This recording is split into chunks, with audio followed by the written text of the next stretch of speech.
Ladies and gentlemen, welcome to Living in Fredericksburg. My name is Andrew Powers, and I've been a resident here in Fredericksburg for over 30 years, and I'm a local realtor. And I'm going to be showing you around Fredericksburg and all that Fredericksburg has to offer. And right now, I am standing in front of the Rappahannock River in downtown Fredericksburg. And we are at the Chatham Manor, which is a giant mansion. And it is over 250 years old, has a ton of history. And so I'm going to bring you along for a tour of Chatham Manor. It's part of the National Park Service, and it is a great place to tour. A lot of people take photos here. There's weddings that happen here. They do tours and museum tours, and it's really beautiful. So I'll bring you around and we'll show you around Chatham Manor today.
A bloody crossing.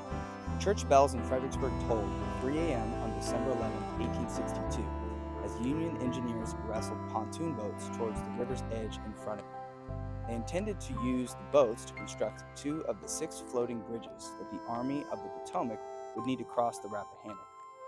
For 2 hours, the engineers toiled in darkness, trying to complete the spans before Confederate sharpshooters on the opposite bank spotted them. At 5 a.m., Confederate musket fire burst from cellars and windows across the river. Those engineers shot down, scrambled for cover on the shore. Union cannon atop these heights responded with an 8-hour-long bombardment that ravaged the city but failed to silence the Confederates.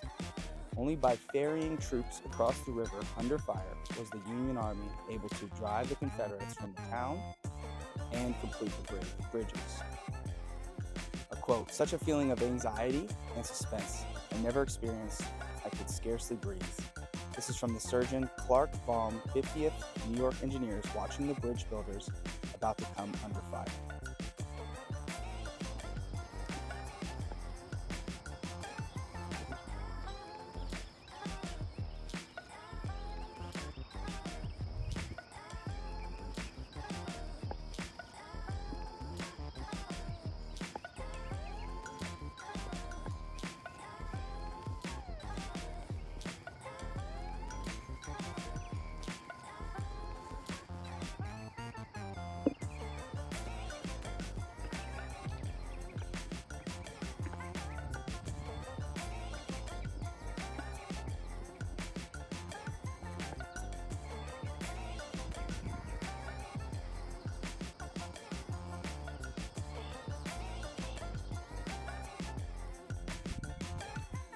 Union soldiers and officers gazing upon Fredericksburg from this spot in 1862 saw many of the same landmarks visible today. The skyline of this peaceful river town, population 5,000 in 1860, is still dominated by 3 steeples of City Hall and the Episcopal and Baptist churches. The Rappahannock River, which was a source of power and transportation, artery, and a military obstacle in the 1800s, flows from the right to left along its journey from the Blue Ridge to the Chesapeake Bay. To the west of Fredericksburg lies the high ground known as Mary's Heights, upon which Robert E. Lee posted his gray-clad forces, eager to meet the Union Army on the battlefield Burnside had chosen. Following reckless and unsuccessful assaults at the base of those heights on December 13th, Many hundreds of soldiers from both sides would never gaze upon this or any other earthly vista again.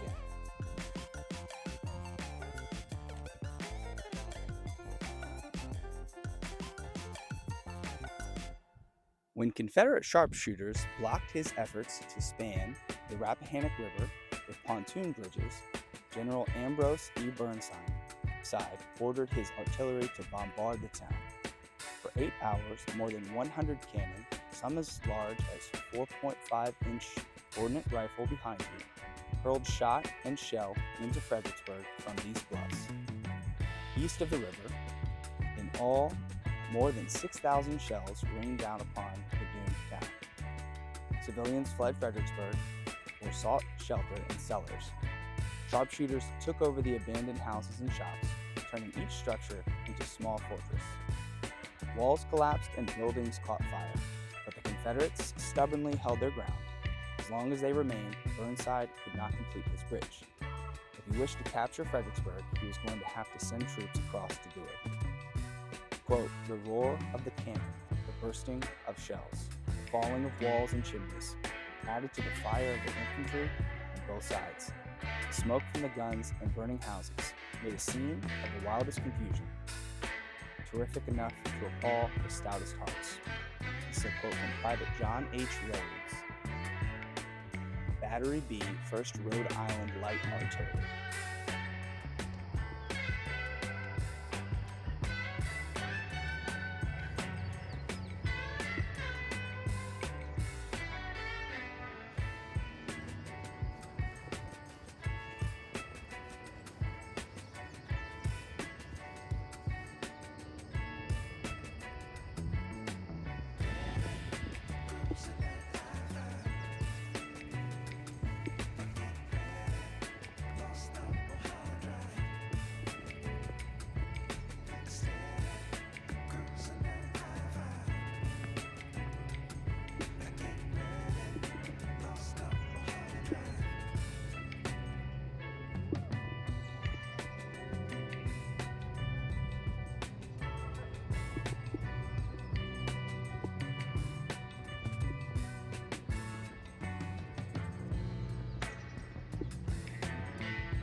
picture of desolation. A peaceful scene captured on this February 1863 photograph belies the devastation inside and on the landscape.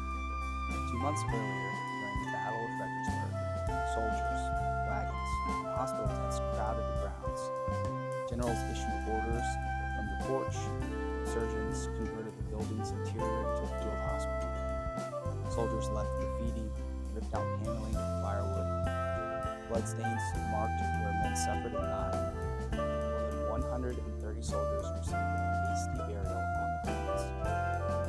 The months-long Union occupation devastated Chatham and surrounding Stafford County, consuming forests, fences, and virtually all livestock. Both Chatham and Stafford took decades to recover. Quote from Surgeon J. Franklin Dyer, December 18, 1863. I have the house full. Men lie on the floors as close as they can be stowed. A little straw here and there, the best we can do for them. Back of the house, I have 6 hospital tents, 10 in each tent, with no fire. The weather is cold. Cover the ground with pine, boughs, and boughs, and give them as many blankets as possible.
Oh, don't mind me.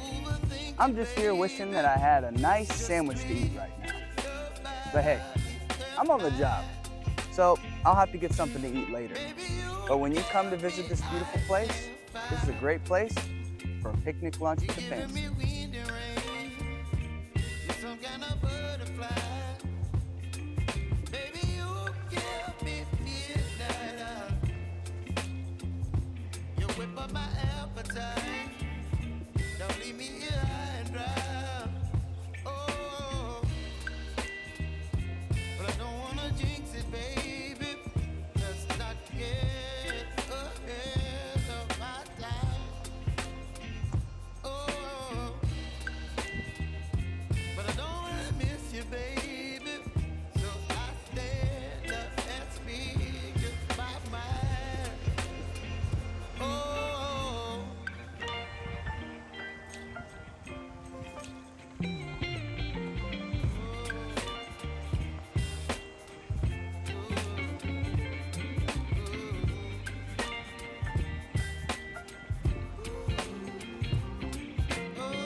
my appetite. Don't leave me here high and dry. Baby, you give me ice and fire. A changed landscape. The sketch below, done by a Union soldier, shows the landscape in front of you as it looked in 1863. During the Civil War, this was the rear of Chatham. A functional space unadorned with gardens or architectural finery, Union soldiers had cut down whatever trees stood here. Graves of men killed at Fredericksburg dotted the area. During the 1920s, Chatham's owners moved the main entryway from the riverside to the facade in front of it. They also moved the formal gardens to the side, hiring America's foremost female landscape architect, Ellen Biddle Shipman, to design the new landscape. Shipman, the daughter of a Civil War general, designed more than 650 gardens during her career. Many consider her work at Chatham to be among the best. Although Chatham's last private owner made significant changes to the gardens, many of Shipman's original design elements are still present. Classical sculpture, pathways, the rose arbor, and parterre beds.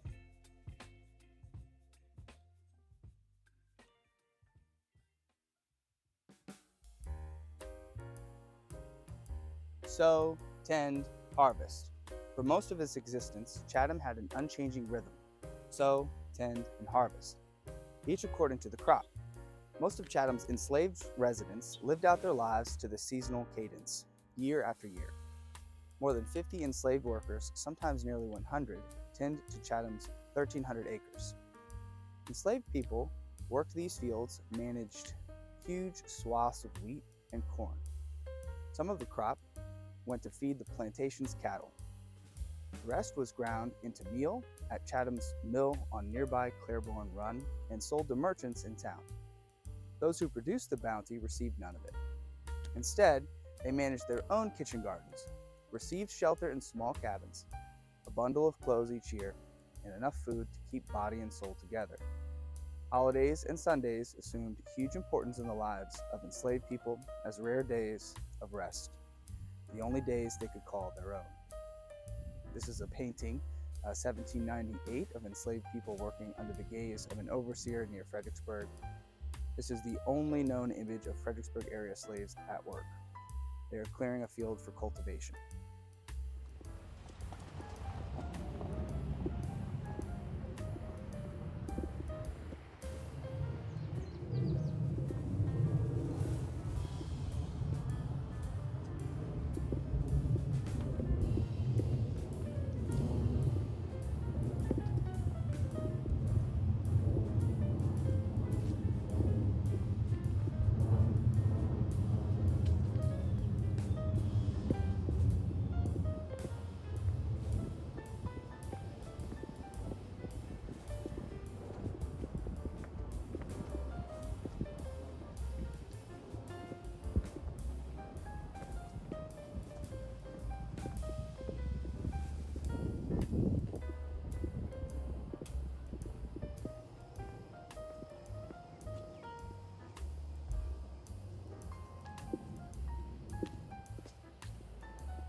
Beyond the big house, slaves did virtually all the work that kept Chatham worthy of its widespread reputation for productivity, elegance, and hospitality before the Civil War.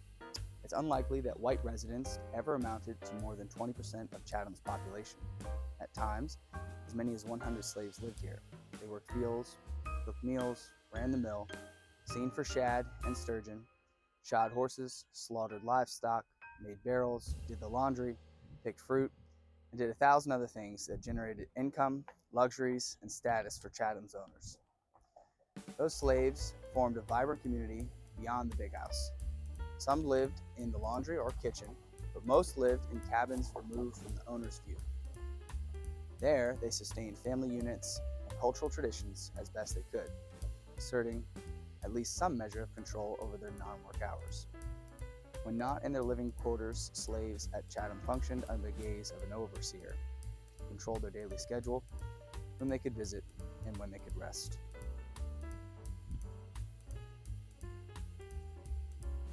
Chatham has watched quietly over Fredericksburg for almost 250 years, an imposing 180-foot-long brick manor house, once visible from much of the town. It has witnessed great events and played host to important people. George Washington, Thomas Jefferson, and Abraham Lincoln were here, Clara Barton, and Walt Whitman too. To some residents, it was a home. To others, it was a place of toil. And to soldiers during the war, a headquarters or a hospital. Here at Chatham, as at few other places, is a full breadth of Southern history.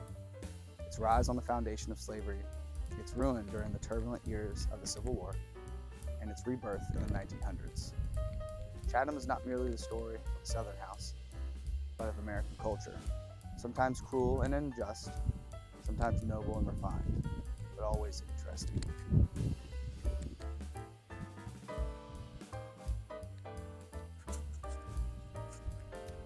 Fredericksburg and Spotsylvania National Military Park, Fredericksburg, Chancellorsville, Wilderness, and Spotsylvania.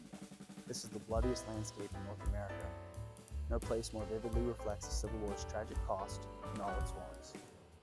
A city bombarded, bloodied, and looted. Farms large and small ruined. Refugees by the thousands forced into the countryside. More than 85,000 men wounded, 15,000 killed. Most now in graves unknown. Fading scars of battle, the home places of bygone families, and the granite tributes to those who fought still mark these lands. These places reveal the trials of a community and nation at war, a virtuous tragedy that freed 4 million Americans and reunited a nation. To visit the battlefields, begin your tour at either Fredericksburg Battlefield Visitor Center or the Chancellorsville Battlefield Visitor Center. Well, folks, thank you so much for coming on the tour. I really hope you had a great time checking out Chatham Manor. There's a lot of history here. It's absolutely beautiful. You're coming out here on a beautiful day like today, birds are chirping, so peaceful. And it overlooks downtown Fredericksburg. And if you've been tuning in for our walking tours, you've seen we've toured Caroline Street, Princess Anne Street, Prince Edward Street. We've covered most of the historic downtown streets. We still have quite a few more to do, and we will do those upcoming, so make sure you stay tuned. But you're able to see some of those streets even from the top pinnacle when you go on the other side of Chatham Manor, and you can see the Rappahannock River. And if you come right out of here, you can cross right over the downtown Fredericksburg Bridge, and that'll take you right into downtown Fredericksburg. So it's just a really cool place to visit, a lot of history here, and a great place to take the family. So I hope you enjoyed. Again, my name is Andrew Powers, and I am hosting this video and this channel, Living in Fredericksburg, Virginia, to show you everything that Fredericksburg has to offer. I've been a resident here for over 30 years, and I am a licensed realtor. So if you're interested in moving into the area, you have questions about Fredericksburg, or you just want to get a cup of coffee and talk, feel free to get my phone number off of my YouTube page, click on one of my links. I would love to connect with you and talk more about what I'm passionate about, and that's my city, Fredericksburg. Well, I hope you had a great time. Please, if you enjoyed this, share, comment, like, hit the subscribe button. It helps support me and shows me that it's worth it to continue to make these videos for you. Hope you have a blessed day, and we'll see you next time on Living in Fredericksburg.